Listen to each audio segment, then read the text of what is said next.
Hello, everyone, and welcome back to another episode of the Uncomplicated Podcast, a self-help podcast dedicated to fostering conversations that matter to the mental and personal well-being as well as self-improvements. I'm Haikal, clinical psychologist, and your host. And I'm Raihan, nutritionist and your co-host. Today, we are gonna dive into a topic that affects everyone: money. That's right, Raihan. Money is a part of our everyday lives, and yet it's something that many of us struggle to understand or manage well. Our spending habits can reveal a lot about ourselves, from our personality to our priorities, and they can significantly impact our financial stability. So today we are going to explore these unique money personalities, and we have a special guest who's going to help us understand how knowing your own money style can make a big difference in your kaching. With that, here Noor Fitria Rosalan, or also famously known as MoneyMakcik. Hello, thank you for coming to the podcast. Thank you for inviting. Right, maybe you can intro us Okay. about yourselves. My name is Fitria. I'm more commonly known as MoneyMakcik. Just a very short story. The reason why the name came about, I think it was one of the times where I wanted to impact more towards the community through social media. Lah. So I have this something about, N. I just wanted something to rhyme with each other. And I think I was just somewhere, the place where people get inspiration from, somewhere at home, there's one common place, right? That place. And MoneyMakcik sounds very nice. And you know why makcik is because when you go nasi padang store, Chai Peng store, right? It's always the auntie, right? Yeah. Hi, handsome. How are you? So makcik is a very name that people always tell your problems to, or it's someone that they trust, lah. Yeah. So at the point of time when I started the brand, I was not so makcik yet, lah. But I think I aged very fast because of it. So people don't know the makcik, lah. It goes to maybe it's part of the job. Yes. Job hazard. Yeah. I heard your bank account also very fast. I haven't reached the makcik CPF level yet.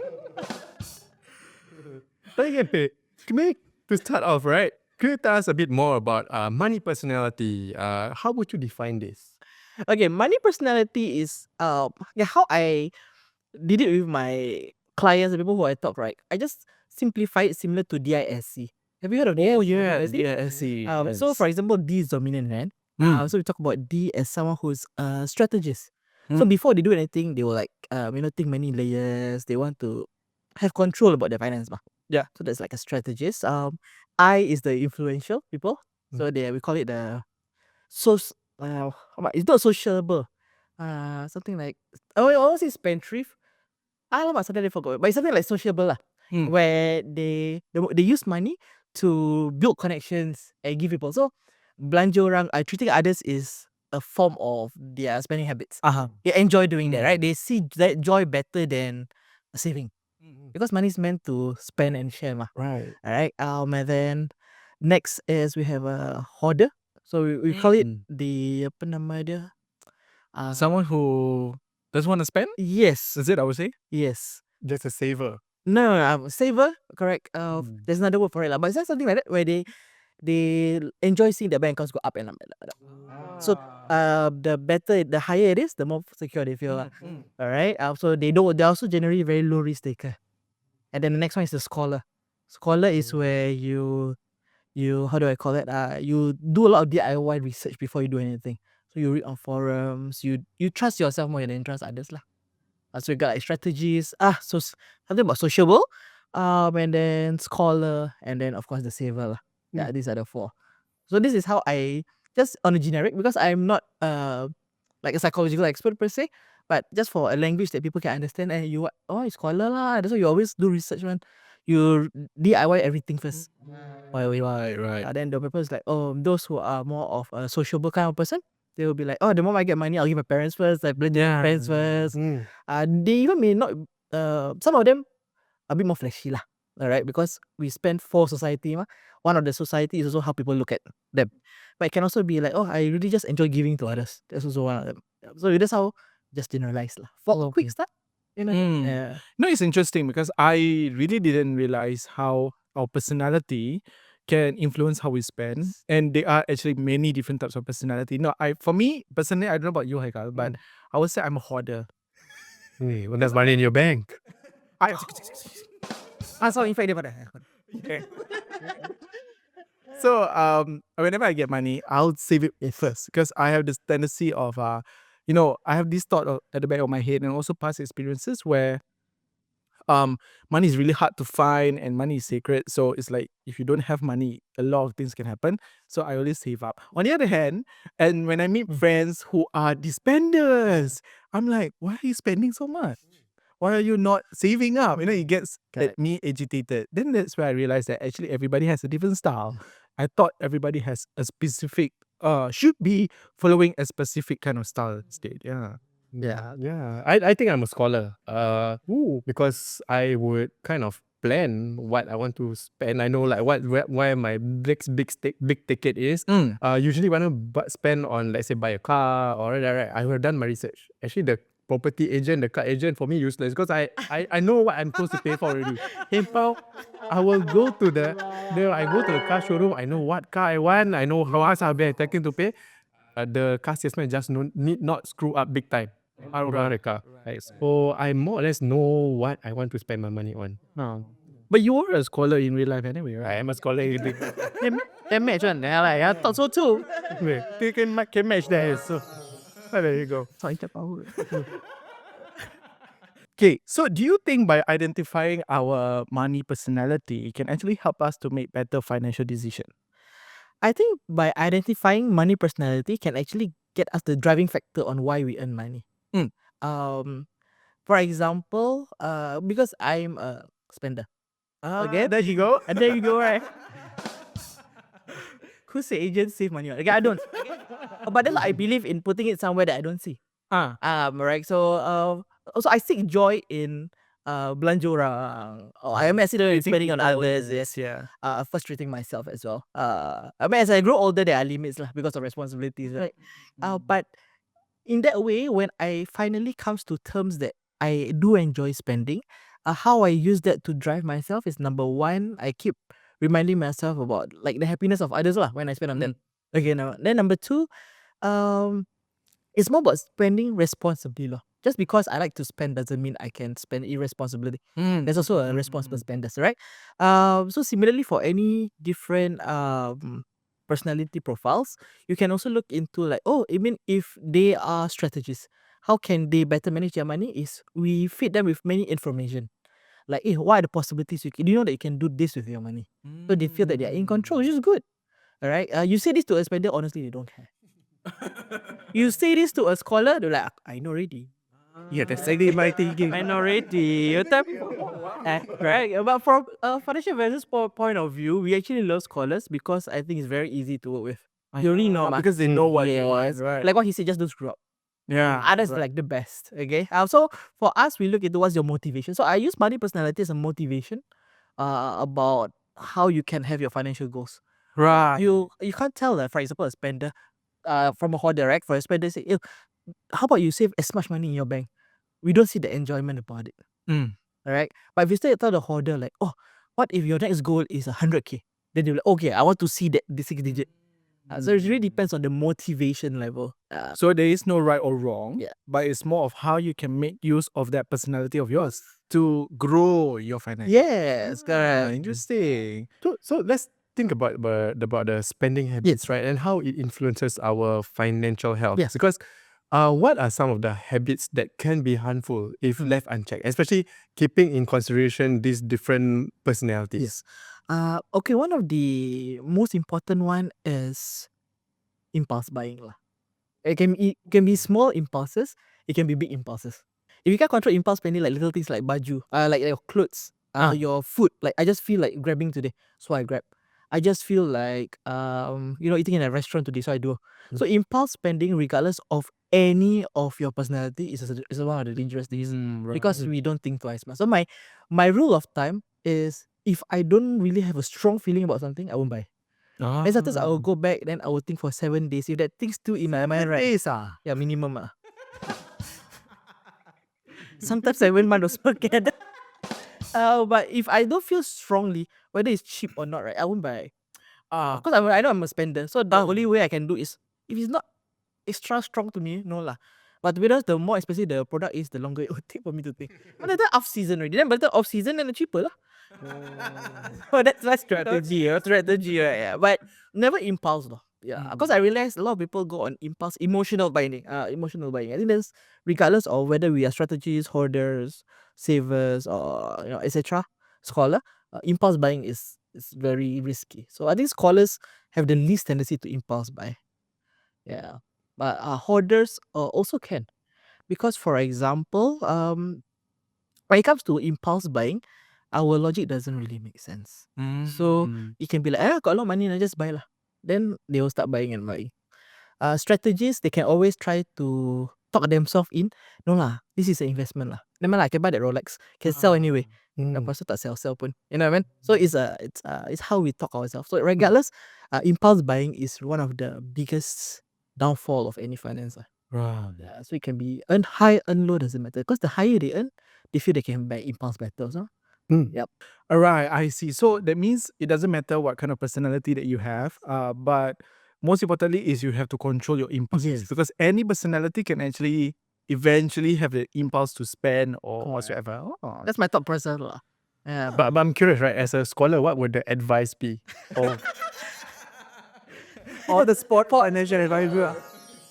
I think it's also more of, I think the fact that you guys read a lot, the best advice is also to get a second perspective. You know what I mean? Because no matter how much we read, I think in finance there's also a different perspective that that we ourselves don't see. So I like to talk to scholars as a client because it is more of giving a different point of view. Right. Never tell a scholar that they are wrong, but always widen their perspective to make them want to learn more about things. Am I right? Tell that to my wife. To be fair, my husband's a scholar. So I also learned, so I also learned how to communicate so that I can shop. Right. Is your wife a scholar? I don't think so. It's more of a spender. See, it's always like that. Right, it's the opposite. Why spenders always marry scholar? Yeah, same lah. Jen 5 bintang kembali lagi. Khidmat pasangan suami isteri SQ Rauda memang bagus. Memenangi banyak anugerah Propnex, urus niaga HDB terbaik, penyenarai eksklusif terbaik, penerima anugerah Platinum. Hubungi ejen 5 bintang SQ Rauda dan Pak Nas. I'm a hoarder and my wife is a spender. Is it goes opposite ways? I think everyone is opposite of spender lah. Okay, so Haikal, as a clinical psychologist, why do you think money has such a power to make us take up a certain action? Like earlier on, she said when it comes to impulses, right, there is no control. Why do you think so? Well, for me, as a psychologist, I always see it as meeting your own needs, right? And money is such a powerful way that it can meet your needs in multiple ways, right? So as humans, we have our different basic needs. So basic needs for fun, basic needs for love and connection, basic need for freedom, basic need for power in the sense that you feel good about yourself. And in a way, right, money can sort of solve that problem, right? And if you feel that, hey, no, I'm not meeting my needs in that way, maybe if you have money, then it could, allow you to have some solution to manage that. But for myself, when I have clients who deal with money issues, right, I will look into the relationship that they have with money. How does it impact them? What's the value, the belief that they learn about money? Some of them, they would actually feel that there's a need for a lot of security for them, right? Maybe because there have been changes in their life, they have been doing very well. I mean, their parents are doing very well, then overnight bankrupt, for example, right? From being driven to school, the next day, now you need to take the bus. It's a huge difference. So they need to have that security. So as a result, they develop this belief that I need to just make sure I keep increasing my nest, for example. Then there are those who will maybe learn that if they don't have a lot growing up, but they've been told that you have money, you can do anything you want. Then when they have the money, then everything goes, right? And I think money also has a huge part in emotional regulation as well. So in psychology, there's this thing called the self-soothing behavior. So self-soothing behavior, the things that you do to make yourself feel better. So there are people who will self-soothe. For example, they feel upset. They say, come on, go smoke. I'm sure we all have heard of that. Stress, go smoke to make themselves feel better. No, upset, eat one whole tub of ice cream. And that's where the spending of money also they just spend because now I can make myself feel better. Yeah, it's just easy, especially nowadays, right? Just add to cart. And then after that, whoop, I feel better. So it helps with their emotional regulation as well. Which for me, I mean, I'm not a financial advisor, but usually when the clients come to me, they would have this negative impact on them, and usually they would also be able to realize it. But I kind of like help them make sense of why this behavior happens, of why they are saving too much. Their partners are like unhappy, like you keep saving, you are still doing very well, you still got 2 jobs and all that, or you are just spending too much money, and you say you don't have enough money, but then you are spending on other frivolous stuff. So I will try to help them make sense of why what they are trying to do to meet their emotional needs. Right. Now, this is interesting because when you say about saving money, we can go to both extremes on anything, right? So, for myself as a hoarder, I do sometimes realize that I like to save a lot of money to the point that I don't want to spend. And on the other hand, my wife is why are you saving too much money where you can actually spend them a bit by bit? Get it? So at least you don't just save all the way. And on the other hand, I ever spoke to her and say, why are you spending so much money when you can save? So these are the two extremes. And then when we have like somebody to support you, to kind of tell you, don't go towards that end of the spectrum, try to find a balance. Then I realized, actually I can save, but at the same time I can spend. Right. And it's not wrong. It's just about knowing how much and all that. And it's also based on whether how much, I would say, your motivation and your priorities as well. I think having a partner, spouse, or friends or family to look out for us is very important when it comes to spending. For example, I think every personality has his strength, but every personality also has its weakness. Yeah. Alright. So for example, like how my husband manage my spending habits is if I want to buy something a bit more pricey, because if you donate the same amount to charity, then you can buy. But sometimes I really want that thing, right? Wow. Okay. But to mature, I also can afford to do it. If I cannot afford to do it, right, then I'm like, So he said you better at least donate a certain amount. If you really can spend that much, then Yes. give somewhere also. Yeah. Then that ensures that you can afford it. Right. Like, That's okay a lah. good strategy. Yes, a lot. That's why you works very well. Since I cannot do it, I cannot buy it. But what if both are spenders? Wow. I do have clients who are both spenders. Okay. Unfortunately, it can be quite challenging financially, regardless of how much they earn.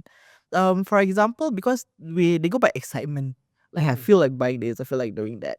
Small pockets of money I think still okay, but it can be I feel like upgrading a house, I feel like upgrading a car. That one a bit scary. So that is where a balance is needed. Alright, because spenders like us, we really goes for emotion. Yep.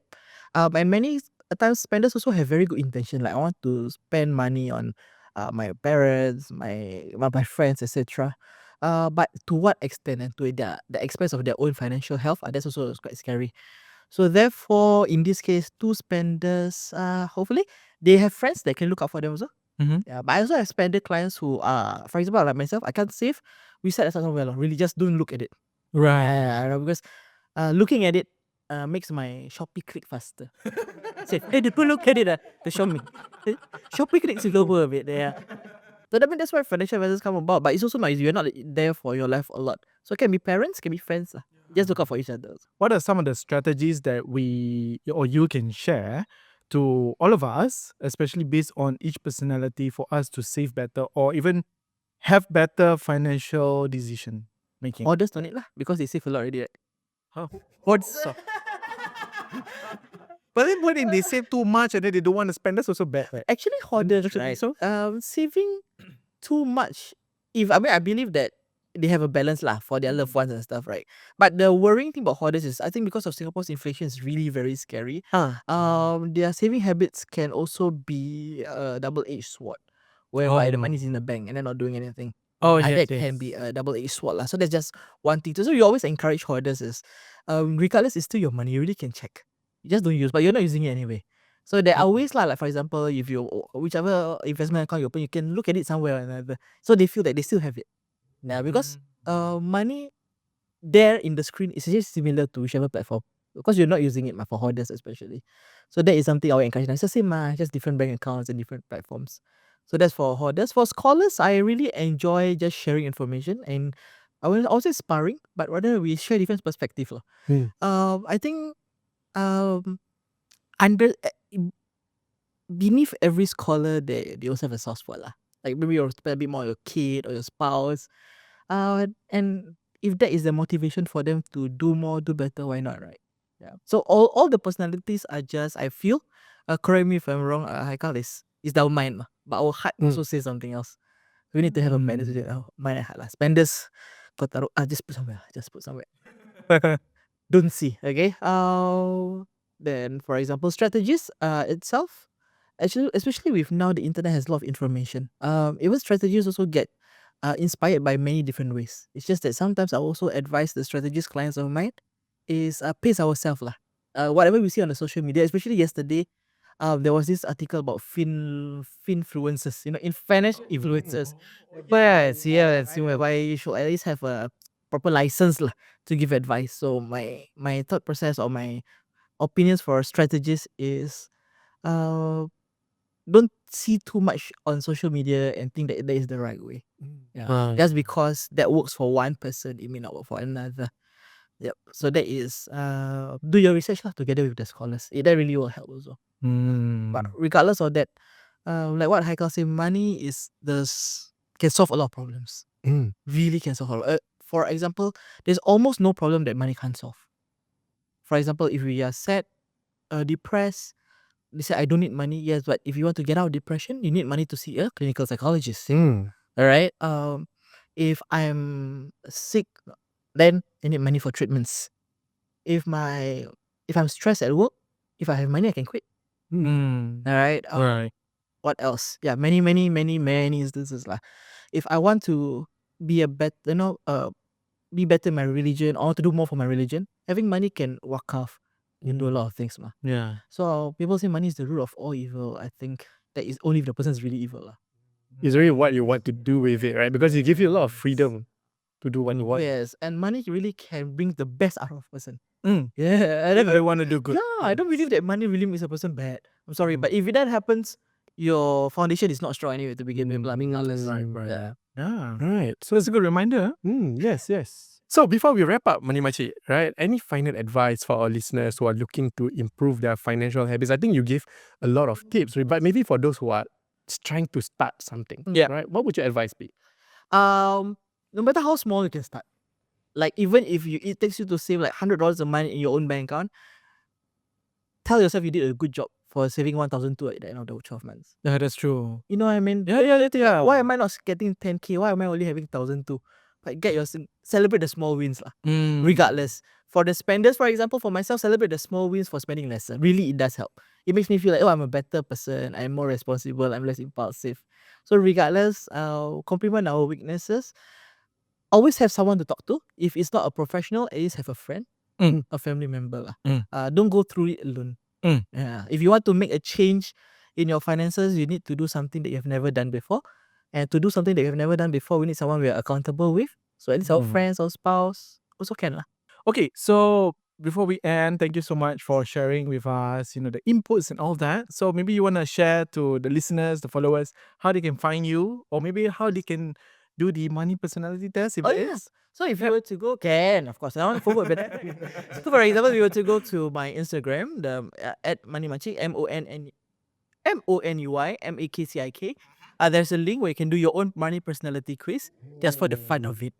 Right. So at the end of the quiz, you can choose whether you want to meet with me or not. But just do the quiz for fun lah. And then you can also show your friends.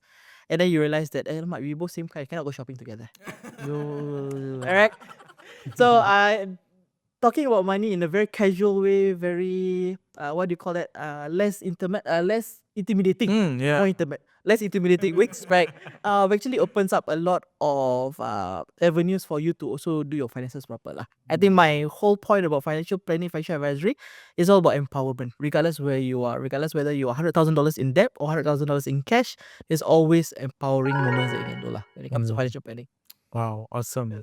Thank you so much for being with us for this episode. It's been a pleasure. Thank you very much. I learned so much. Yeah. Thank you so much. And of course, thank you to all of you for tuning in. And we hope you found something valuable in this conversation. And we'll be back next week with more insights on self-care and growth. Yep, but in the meantime, with that, let us work towards Uncomplicating the complicated. Bye-bye.